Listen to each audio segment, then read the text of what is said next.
Hi, I'm Jonathan and welcome to Brain Stuff. Now, when was the last time you got to use an eyelid speculum? You know, those small metal prongs that push your eyelid open, Clockwork Orange style? Well, viddy well, me droogies, I hope the answer is never. But if you have been subject to one of these uncomfortable devices, it's probably because you had corrective surgery to your vision, like I did 4 days ago. Well, see, our corneas are like windows that allow light to pass through to our retinas, where it's converted to electrical signals in our brain. So if you have eyesight problems, it's usually because your eye can't focus on an image onto your retina. For centuries, we've relied on external lenses like glasses or contacts for correction, but with modern technology, surgeons can actually alter the shape of the eye itself using lasers to change its focal point. So the most popular technique is called Lasik, which stands for Laser Assisted Insitu Keratomileusis. To qualify for LASIK, you'll need to meet a certain range of vision, corneal thickness, and pupil size. Once you've passed that pre-op assessment, you come back for the actual LASIK process conducted by both the surgeon and a technician operating the laser machine itself.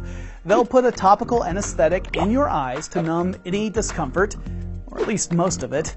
But that's good because the next step is they pry open your eyes with special tape, and then they use that good old eyelid speculum.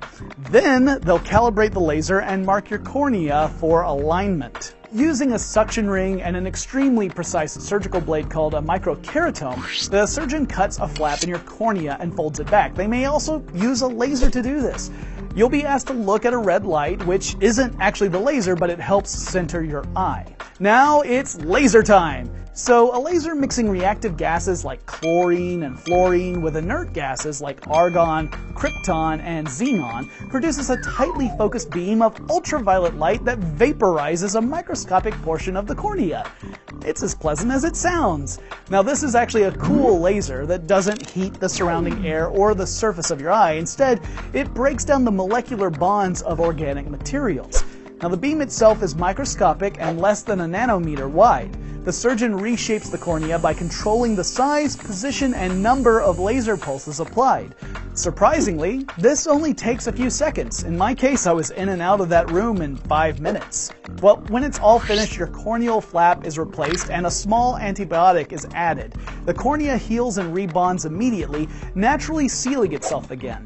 Taking into account the time for both eyes, the entire procedure is done in only 15 to 30 minutes from the time you walk in the door to the time they kick you out. After the operation, they'll give you something to cover up your eyes. For example, I'll be right back.